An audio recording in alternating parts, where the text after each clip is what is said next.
নমস্কার, আমি সুদীপ্তা। এভি নিউজে আপনাদের সকলকে স্বাগত। প্রথমেই চোখ রাখবো নিউজ হেডলাইন্সে।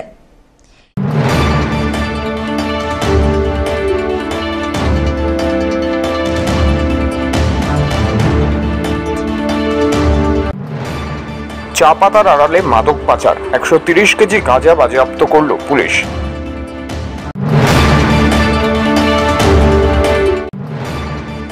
শুধুমাত্র আইনের রক্ষক নন, তিনি মানবিকতার প্রতীক। আবারও তার প্রমাণ দিলেন জলপাইগুড়ি ট্রাফিক আইসি অমিতাভ দাস।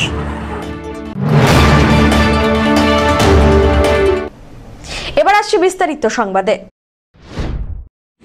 চা পাতার আড়ালে মাদক পাচার উত্তর পূর্বের যোগাযোগের অন্যতম মাধ্যম। জলপাইগুড়ির 27টি জাতীয় সড়কের বালাপাড়া এলাকায় ট্রাক বোঝাই চা পাতার আড়াল থেকে 130 কেজি গাঁজা বাজেয়াপ্ত করেছে জলপাইগুড়ির কোতোয়ালি থানার পুলিশ। এত বিপুল পরিমাণের গাঁজা অসম থেকে বিহারের উদ্দেশ্যে নিয়ে যাওয়া হচ্ছিল বলে খবর। পুলিশের চোখ ফাঁকি দিতে ট্রাক বোঝাই করা ছিল চা পাতায়, আড়ালে রাখা ছিল একের পর এক গাঁজার প্যাকেট।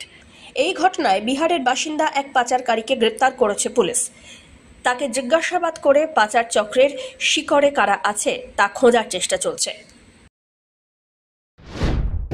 রোড চালান যেটা আছে তাতে করে দেখা যাচ্ছে গৌহাটি থেকে ডানকুনি দিকে যাচ্ছে। হ্যাঁ, ঠিক আছে। মূলত চা পাতা যেটা যাচ্ছিল সেটা মূলত চা পাতা, যেটার জন্য রোড চালান আছে। এখন তার মধ্যে এটা কোথায় আপনার লোড হয়েছে, যেটা কন্ট্রাব্যান্ড যেটা করা হলো ডিপিএস অ্যাক্টে, সেটা ডিটেলসটা পরেই জানা যাবে। ওনাদের সঙ্গে কথোপকথন পরে বা ইন্টারোগেশনের পরেই আরও ডিটেলসে জানা যাবে। রোড চালানে চা যেটা আছে সেটা গৌহাটি টু ডানকুনি যাচ্ছে। এই গাঁজাগুলো কোথা থেকে আসছিল? গাঁজাগুলো কোথা থেকে আসছিল আরও এটাই বললাম যে আরও ইন্টারোগেশনের পরেই সেটা জানা যাবে। কি পরিমাণ আছে স্যার? অ্যাপ্রক্সিমেটলি 17 বলে দিচ্ছি, 130 কেজি আছে। 130 কেজি। কতজন আটক হয়েছে? দুজন, ড্রাইভার, একটি বাচ্চা ছেলের সঙ্গে ছিল। খালাসি বা কিছু হবে না, ভালো মনে হচ্ছে। কোথা থেকে কোথায় যাচ্ছিল গাড়িটা একটু জানা যাবে? গাড়িটা তো বললাম যে রোড চালান যা আছে গৌহাটি টু ডানকুনি যাচ্ছিল। এই গাঁজার মূল্য কত আছে এটা বলতে পারবো না। গাঁজার কোয়ালিটির উপর ডিপেন্ড করবে, হয়তো সেটা ফরেন্সিক ল্যাবই ডিটারমাইন করবে। শুধুমাত্র আইনের রক্ষক নন, তিনি মানবিকতার প্রতীকও।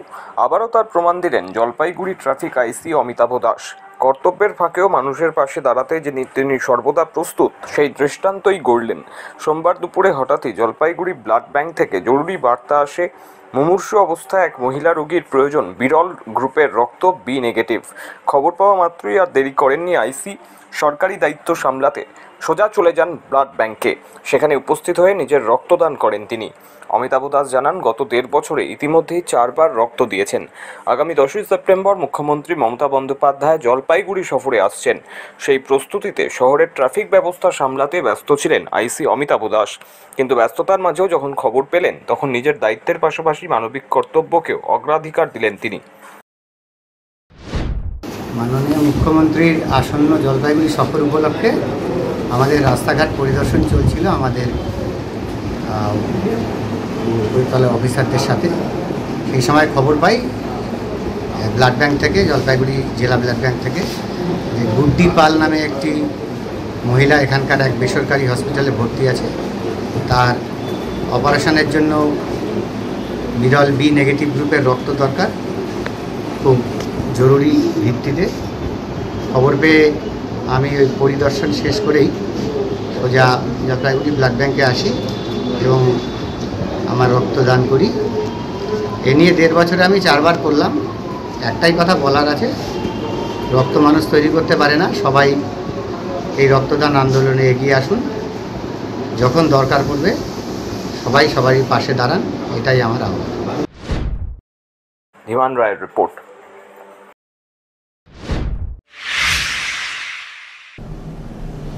নিয়ে নিচ্ছে ছোট্ট একটি বিরতি। ফিরে আসছি বিরতির পর, সঙ্গে থাকুন।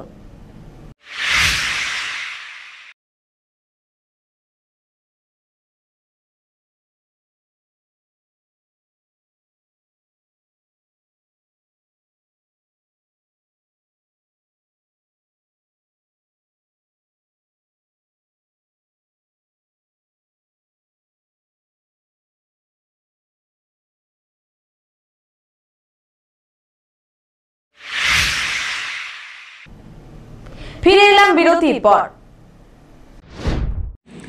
জলপাইগুড়ি সদর ব্লকের বোয়ালমারিক নন্দনপুর গ্রাম পঞ্চায়েতের অন্তর্গত রায়পাড়া বুথে অনুষ্ঠিত হল আমাদের পাড়া আমাদের সমাধান কর্মসূচি। সোমবার ক্যান্সার সচেতনতা ক্যাম্প, চক্ষু পরীক্ষা শিবির, গর্ভবতী মেয়েদের স্বাস্থ্য পরীক্ষা ও পুষ্টিকর খাবার বিতরণ, চারা গাছ প্রদান সহ একাধিক জনমুখী প্রকল্পের আয়োজন হয়। রায়পাড়া, কানাপাড়া, বাহিরচর মিলিয়ে 3টি বুথের বাসিন্দারা এই কর্মসূচিতে অংশ নেন। পাশাপাশি একই স্থানে দুয়ারে সরকার পরিষেবাও চালু ছিল।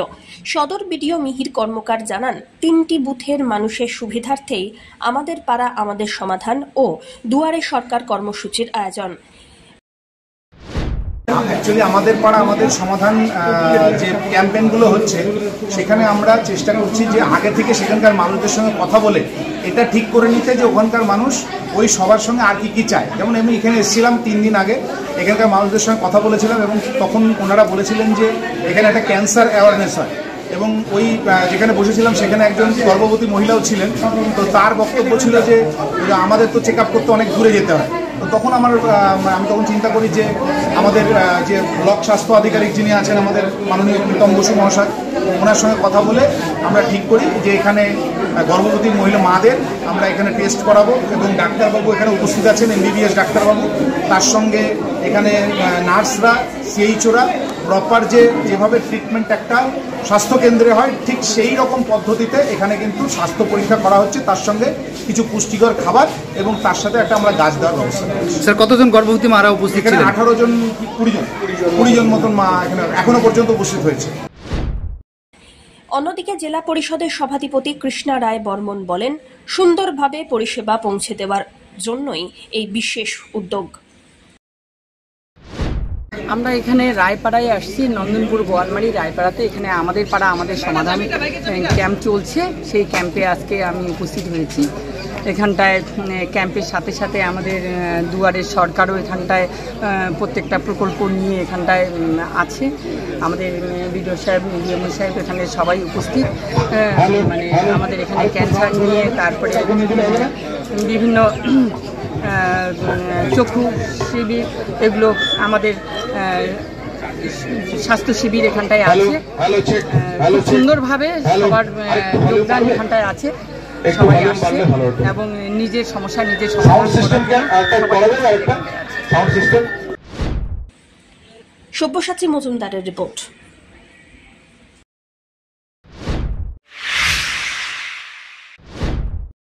সরকার নির্ধারিত 20% বোনাসের দাবিতে এবারে একযোগে গেট মিটিং আর মিছিল করল তৃণমূল ও বিজেপি। এছাড়াও উপস্থিত CPM সহ অন্যান্য শ্রমিক ইউনিয়নরাও। সোমবার এই দাবির ভিত্তিতে ডুয়ার্সের মাটিয়ালি ব্লকের নাগেশ্বরী চা বাগানে গেট মিটিং হয়। এরপরে বৃষ্টিকে উপেক্ষা করে একটি মিছিল নাগেশ্বরী চা বাগান থেকে মেটালি বাজার পরিক্রমা করে। ঘণ্টা দুয়েক এই কর্মসূচির পর শ্রমিকরা ফের কাজে যোগদান করেন।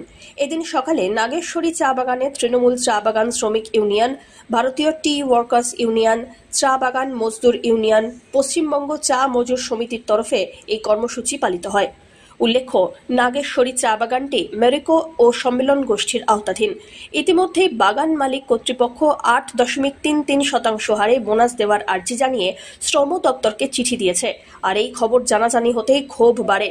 এদিন বাগানের সমস্ত শ্রমিক ইউনিয়নের নেতৃত্বে একজোট হয়ে সবার একটাই দাবি, সরকার নির্ধারিত 20% বোনাস দিতে হবে বাগান মালিককে। 20% হারে বোনাস না দিলে লাগাতার আন্দোলন চলবে। এদিন শ্রমিক নেতারা সেই হুঁশিয়ারি দিলেন। বাগান ম্যানেজারকেও এদিন শ্রমিক নেতারা তাদের দাবির বিষয় জানিয়ে দেন। বৃষ্টিকে উপেক্ষা করে বাগানের ফ্যাক্টরির গেটের সামনে হয় গেট মিটিং ও মিছিল। ছাতা মাথায় নিয়ে সেখানে শামিল হন বাগান শ্রমিকরা। हमरे मन ऊपरे तक खबर पहुंचाए चाहिए सरकार जगह जे कि हमरे कर जे 20% बोनस सरकार के द्वारा जे नियुक्त करल जा है वो 20% बोनस से हमरे मन 1 पैसा कम भी नहीं लो, 1 पैसा ज्यादा भी नहीं लो। जे हमरे कर अधिकार है साल दिन जे हमरे मन रोड और पानी में खटीला, हमरे कर माता भाई बहन मने खटे ना, वो मन कर आज एक ठो अधिकार पावे कर लेंगे। इतना आंदोलन का ले हम सरकार से पूछे चाहिए इतना आंदोलन का ले जे कि एक ठो स्वाभाविक बात है कि जे कि हमरे कर 20% बोनस मिले चाहिए। इतना ही कहते हुए मैं मीडिया थ्रू से सरकार जगह अपन आवाज के पुआक चाहन, अपन श्रमिक गण कर आवाज के पुआक चाहन कि हमरे का जो 20% बोनस सरकार के रूप से नियुक्त हुए उस चीज के हमरे के लागी और लग के ही चाहिए। नहीं तो आने वाला दिन में हमरे मने सरकारी दफ्तर हो बा हमरे कर नेशनल हाईवे हो सकल तो जाम भी कर सकेला सेकर लगे प्रशासन तैयार में रहो और हम इनकर जल्द से जल्द फैसला के कोई रखकर चिंता भावना करो। धीमान राय रिपोर्ट।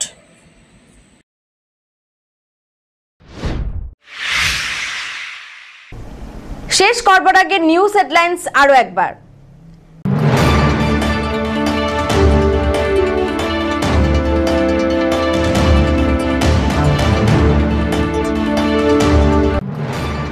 চা পাতার আড়ালে মাদক পাচার, 130 কেজি গাঁজা বাজেয়াপ্ত করল পুলিশ।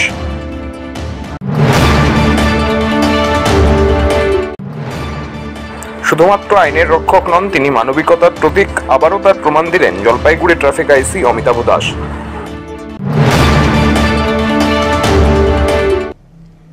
এখনকার মতন এভি নিউজ এ পর্যন্তই। পরবর্তীতে আসছি আরো সংবাদ নিয়ে, দেখতে থাকুন আমার ভিশন। নমস্কার।